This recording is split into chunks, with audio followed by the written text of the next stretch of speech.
गुरुजी, जो आपके डेरा सच्चा सौदा में जो मुहिम चलाई गई है कुल का क्राउन, कुल का ताज, गुरुजी उसके बारे में आम लोगों से उनके रिव्यूज, उनके विचार पूछे गए कि उनको कैसी लगी। कुछ का कहना था गुरुजी कि इससे कन्या भ्रूण हत्या को बहुत ज्यादा रोक मिलेगी, कुछ का कहना था कि इससे लड़का लड़की को बराबर का दर्जा मिलेगा, कुछ का कहना था कि बेटियों की जो दहेज की जो बहुत प्रॉब्लम्स आजकल देखने को मिलती है वो कम होंगी। मतलब गुरुजी, लोगों के विचार में कुल का क्राउन, कुल का ताज जो मुहिम है वो बेटी की, एक लड़की की सभी समस्याओं को अपने अंदर समेटे हुए सभी समस्याओं को दूर करती है। गुरुजी, इस मुहिम के लिए पूरे समाज की तरफ से आपका बहुत बहुत धन्यवाद। जी बेटा आशीर्वाद।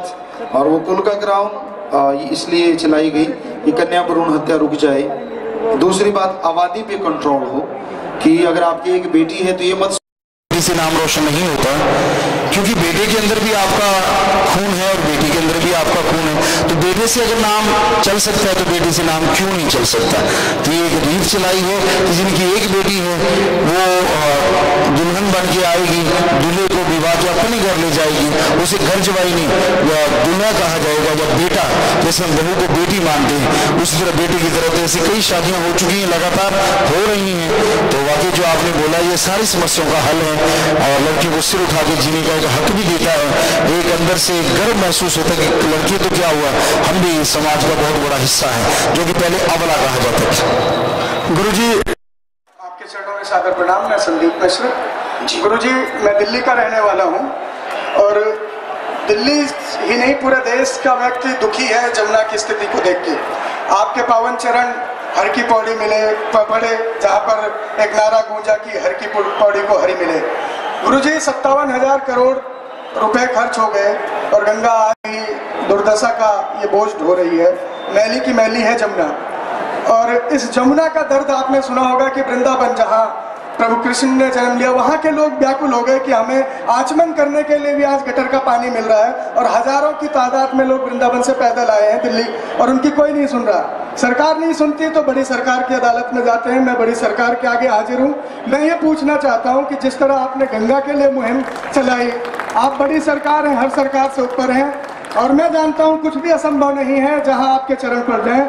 गुरुजी, इस जमुना के लिए भी अगर सरकार डेरा सच्चा सौदा की ओर आ गया है तो क्या डेरा सच्चा सौदा जमुना को साफ करने के लिए कोई मुहिम चलाएगा? जी हाँ, जमुना का कितना क्षेत्र है ये तो मालूम नहीं। अगर आप दिल्ली साइड में बोले तो मालिक ने चाहा तो 1-2 दिन में जमुना को साफ किया जा सकता है। ज़्यादा लंबा चौड़ा टाइम नहीं है, लगेगा। भगवान ने चाहा। सात संगत लाखों में आती है, अगर 5-10 लाख लोग आ जाएं, और आप खुद बताइए कि कितनी जगह, कितना एरिया है, हमें पूरा मालूम नहीं है इस बारे में, लेकिन कोशिशें की जा रही हैं, तालमेल बिठाया जा रहा है कि जमुना को साफ किया जाए। मशीनरी वगैरह जो चाहिए, क्योंकि कई चीज़ें ऐसी हैं जो मशीनरी से ही संभव है। जो वहाँ टीम गई थी, अभी भी लगातार बातचीत चल रही है और रिजल्ट पॉजिटिव आ रहे हैं। सरकार की तरफ से भी वो भी साथ देने को तैयार है और ये बातचीत चल रही है। भगवान ने चाहा तो जरूर ये संभव हो पाएगा। हम तो सबको साथ लेके चलते हैं, चाहे कोई भी सरकार हो, कोई भी पार्टी हो, सभी पार्टियों को साथ लेके कि चलिए हम नेक काम कर रहे हैं, आप भी साथ हो लो। तो हर जगह ऐसा हुआ है, चाहे वो मध्य प्रदेश, चाहे वो राजस्थान, चाहे वो हरियाणा है या फिर पूरी उड़ीसा है, कहीं भी यहाँ भी हमने ये कार्य किया। हर सरकार, हर क्षेत्र के लोग और पूरे समाज संस्थी लोग भी, समाज सेवा जो करते हैं वो भी साथ चलते हैं। तो हम तैयार हैं बिल्कुल।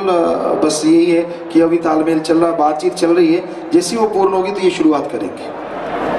गुरुजी, हमने पिछला सफाई महाअभियान भी कवर किया था, तो गुरुजी लोगों से पूछा गया, हमने सवाल रखा कि आप अपने कीमती समय में से समय निकाल कर यहाँ क्यों आते हैं। गुरुजी, इतने बुजुर्ग लोग भी थे, जवान युवा पीढ़ी थी, बच्चे थे। गुरुजी, सबका एक ही कहना था कि यहाँ पर गंदगी उठाने से हमें जो फल मिलता है वो दुनिया से परे है, जिसका हम लिख बोल कर वर्णन नहीं कर सकते। गुरुजी, आपसे जानना चाहेंगे वो कैसा फल है जो ये सेवादार यहाँ पर आते हैं और अपनी झोलियां भरकर वो फल ले जाते हैं। बेटा, यहाँ पे जो लोग सेवा करने आते हैं, हजारों लाखों के अनुभव हैं कि भयानक से भयानक रोग उनके कट गए सिर्फ 4-5 घंटे सेवा करने में। जो काम नहीं बन रहे थे वो बन गए, बिगड़े काम ठीक हो गए और घर से परेशानियां दूर हो गई। तो जैसे जैसे ये लोग करते हैं तो आस पड़ोस वाले और जुड़ जाते हैं कि यार इनका वाकई घर में कुछ भी नहीं था और इतना बढ़िया इनका घर बार चलने लगा है, तो वो और साथ आ जाते हैं। यहाँ आप देखें डॉक्टर साहबान हमारे सामने खड़े हैं, बहुत अच्छे अच्छे डॉक्टर, सर्जन हैं, बड़े बड़े डॉक्टर हैं, तो ये लोग भी आके यूं ही जैसे आम जन सेवा करता है, इन्होंने घर में झाड़ू तो क्या हो सकता है पानी भी कभी ना पिया हो अपने आप, और यहाँ आके वो झाड़ू लगाते हैं, सीवर की गंदगी उठाते हैं। हम यही कहते हैं सबसे बड़ी बात सदगुरु मौला भगवान की कृपा है, उसकी कृपा के बिना ये संभव हो ही नहीं सकता। लोग कहते हैं चमत्कार क्या होता है, तो क्या ये चमत्कार से कम है कि एमडी डॉक्टरों को पढ़ाने वाले प्रोफेसर सीवरेज के नाले को साफ कर रहे हो? तो आप कहीं और बता दीजिए अगर ऐसा होता है तो ये भगवान का चमत्कार ही है, उसका रहमो करम ही है कि यहाँ छोटा बड़ा कोई नहीं देखता, टूट पड़ते हैं सेवा में और लग जाते हैं अपनी ड्यूटी निभाने। गुरुजी, किसी भी मुहिम के साथ यदि युवा जुड़े हो तो बहुत सफल होती है मुहिम, लेकिन आपकी जो मुहिम है इसके साथ युवा, साथ में बुजुर्ग, बच्चे, और मेरा सवाल आपसे यही है कि डॉक्टर्स, इंजीनियर्स और करोड़पति लोग जो खुद एसी में रहते हैं वो जुड़े हैं, ऐसा क्यों है, कैसा है, क्यों? जी, आपने युवा वर्ग की बात की, तो आश्रम में जो गुरुमंत्र लिए हुए 4.5-5 करोड़ लोग हैं, उनमें 65 से 70% युवा लोग हैं। हमने इंजीनियरिंग कॉलेज, मेडिकल कॉलेजेस या डिग्री कॉलेजेस में बहुत सत्संग किए हैं जगह जगह, तो ज़्यादातर नौजवान हैं, बुजुर्ग भी किसी से पीछे नहीं। आप देख लेना, छोटे बच्चे कम नहीं है। वहाँ ब्लड डोनेशन कैंप लगा और 5 साल का बच्चा डॉक्टर के पास गया दौड़ के, डॉक्टर अंकल मेरी बात सुनो, डॉक्टर बताने लगा, रो रहा था डॉक्टर, कोटा से डॉक्टर थे वो, गुप्ता जी शायद ऐसा कुछ नाम था। तो कहने लगे गुरुजी मैंने सोचा बच्चे ने कुछ लेना होगा, कहने मैंने बोल बेटा क्या चाहिए? तो वो बच्चा रो के कहने लगा अंकल मेरी कोई सुनता ही नहीं है, तो मेरे पापा भी ब्लड दे रहे हैं, मम्मी भी ब्लड दे रही है, मैंने भी ब्लड देना है, मेरा ब्लड ले लो। तो कहता मैं दंग हूँ, यहाँ क्या जज्बा है? हमने कहा भगवान के नाम का, ओम हरि अल्लाह राम के नाम का, परमात्मा के नाम का जज्बा है कि भाई हमने इंसानियत, मानवता की सेवा करनी है, उतना ही मालिक झोलियाँ भरेगा। तो इसी वजह से लोग बढ़ चढ़ के सेवा में आते हैं और सेवा में लग जाते हैं। गुरुजी एक सवाल, आप हर जगह जाते हैं, ये 17वां अभियान है सफाई का और आपने आज इसे महायज्ञ की दर्जा दिया है। मैं भी कई अभियानों में आपके साथ जाने का मुझे सौभाग्य मिला। कई जगह लोगों ने आपको महात्मा की उपाधि दी, कई जगह धर्म का साक्षात अवतार बताया, कई जगह कृष्ण की उपाधि दी। ये जो यज्ञ आपने कहा, ये यज्ञों से भी बड़ा महायज्ञ कहा। आज देश को सच मायने में आवश्यकता है कि हम अपनी स्वच्छता, अपने देश को स्वच्छ बनाएं। गुरुजी, बड़ी बात कि हर धर्म, हर जात, हर उम्र का बंधन तोड़ ये जो कर्म योगियों का कारवां आपके पीछे चल पड़ता है, ये जो सच्चे सास सतनाम जी महाराज जी की फौज चल पड़ती है, गुरुजी से देख के लोग हक्का बक्का रह जाते हैं। हर आदमी हम जैसे पत्रकारों को पकड़ता है और पूछता है भैया ऐसी कौन सी शक्ति है वहां पर जो सबको खींचे जाती है? दाता आप दयालु हैं, कृपा करके नरेला वालों को भी बता दें ये शक्ति का पुंज क्या है जो सारे लोग आपके आभा मंडल से चकित हैं। बेटा वो भगवान है, उसका रहमो करम है, उसका नूरे जलाल है, उसका रहमो करम है। हम तो सबके सेवादार हैं, सबके लिए हाथ जोड़ते हैं, दुआ करते हैं। फकीर सबके सेवक सच्चे मायनों में होते हैं। आमतौर पे लोग सेवक लिखवा देते हैं, असल में संत पीर फकीर जो होता है वो सच्चा सेवक होता है, क्योंकि वो आवाज़ भगवान तक पहुंचा सकता है। आप बड़े हैं, छोटे हैं, आपके नौकरों के भी फकीर नौकर होते हैं, क्योंकि उनके लिए भी दुआ करते हैं, उनके लिए भी प्रार्थना करते हैं, उनके लिए भी हाथ जोड़ते हैं। सो ये उसका रहमो करम भगवान प्रभु परमात्मा का है कि ये महायज्ञ में लोग हिस्सा ले रहे हैं और ये महायज्ञों का महायज्ञ है, क्योंकि बहुत बड़ा एरिया, बहुत बड़ा क्षेत्र साफ किया जाता है। क्योंकि यज्ञ में जो आहुतियाँ दी जाती हैं उसमें सिर्फ हवा ही स्पर्श हो जाती है, लेकिन पूरे तरह स्पर्श आज के युग में जितने मर्जी यज्ञ कर लो नहीं हो पाएगा। सीवरेज की गंदगी उस यज्ञ की आहुति से कभी खुशबूदार नहीं हो पाएगी। जो गंदगी कचरा चारों तरफ पड़ा है उसमें से नहीं उठेगी, जितना मर्जी धूप बत्ती लगा दो। तो ये एक महायज्ञ की भी महायज्ञ इसलिए उपाधि दी क्योंकि हमने सारे धर्म शास्त्र पढ़े, उनमें यही आता है। महायज्ञ का मतलब ही ये था कि वातावरण को स्वच्छ किया जाए।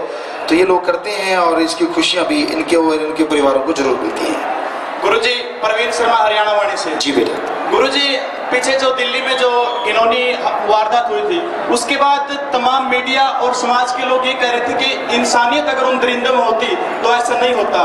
तो उन लोगों को कौन बताए कि इंसानियत किसी बाजार में नहीं मिलती। उस इंसानियत की पीढ़ी को पैदा करने के लिए डेरा सच्चा सौदा द्वारा ब्लॉक स्तर पर अगर स्कूलों की स्थापना की जाए और उन स्कूलों में संस्कारों की पीढ़ियां उगाई जाए ताकि हमारा भविष्य सेफ हो सके, तो डेरा सच्चा सौदा इस बारे में क्या पहल कर सकता है? जी बेटा, बहुत देर से आश्रम में ये पहल की गई है। हर गांव में टीमें बनाई गई हैं और 7 दिनों में एक बार राम चर्चा या नाम चर्चा करते हैं, जिसमें बैठ के लोगों को शराब नहीं पीना, मांस अंडा नहीं खाना, और ये जो आपने बोला हरामखोरी, जिसको अगर बोले तो हरामखोरी शब्द इसमें आता है कि वेश्यावृत्ति कह लें, हरामखोरी कह लें, कि कामांध जो अंधे हो जाते हैं, तो वहाँ शिक्षा दी जाती है कि भाई आप राम नाम जपें ताकि आपके विचारों पे कंट्रोल हो। आपने बिल्कुल सही कहा है, वैसे कंट्रोल करना बड़ा मुश्किल है, किसी दबाव से, किसी प्रेशर से बहुत मुश्किल। अगर माइंड ही वॉश हो जाए, गंदगी अंदर से ही निकल जाए, तो हमें लगता है किसी प्रेशर की जरूरत नहीं पड़ेगी। तो गांव-गांव में हमने ये टीमें बना दी, हरियाणा, पंजाब, राजस्थान, दिल्ली, यूपी, बाकी पूरे भारत में यहाँ जहाँ भी हम गए हैं कि और विदेशों में भी, तो वो कंटिन्यू इस बारे में लगे हुए हैं। और साथ साथ लड़कियों को भी यहाँ जहाँ ट्रेनिंग है तो वहाँ मार्शल आर्ट या वो ट्रेनिंग दी जा रही है कि आप अबला ना बनो। पहला जमाना गया, क्योंकि आज का युग, हमने एक बार बोला था आज से 15 साल पहले कि अगर भ्रूण हत्या यूं ही चलती रही तो एक दिन ऐसी गुंडागर्दी होगी कि आप दांतों तले उंगली दबाएंगे कि ऐसे गुंडे भी हो सकते हैं, क्योंकि लड़कियां मारी जा रही हैं, शादियां होंगी नहीं, नेचुरली लड़कों की गिनती बढ़ती जाएगी, तो गुंडागर्दी की भावना पैदा होगी। तो वो आपने उसका ये देखा, आप पूछ सकते हैं उन सत्संगियों से जिन्होंने सत्संगें सुनी हैं। तो हमने ये कहा था कि इसको रोका जा सकता है कि भ्रूण हत्या ना करो, बेटियों को मत मारो, बराबर संख्या रहे, तो ये चीजें ना आए। और बेरोजगारी भी इसका कारण है, कई चीजें इससे जुड़ी हैं जो बोला आपने। तो इसके लिए जरूरत है ज्ञान, जो हमारे धर्मों का ज्ञान है, उससे दिमाग सेट होता है, उससे अपने विचारों पे काबू पाने की शक्ति आती है। तो गांव-गांव में शुरू किया जा चुका है। जी जी गुरु जी, मैं जब उत्थान से मुख्य संपादक नरेला से अनिल मलिक जी। जी मलिक जी। गुरु जी, ये जो आपने बीड़ा उठाया है, लड़कियां बारात लेकर आएंगी, सुख दुआ समाज को अपने चरणों में जोड़ा है और वैश्यावृत्ति को समाज से बीड़ा मिटाने का उठाया है। इसमें सच्चा सौदा को कितनी सफलता अब तक मिली है और कितने ऐसे उदाहरण हैं कि सुख दुआ समाज आपके चरणों में जुड़कर उस गलत कार्य को छोड़कर नेक कर्मों से कमाई की ओर लगा।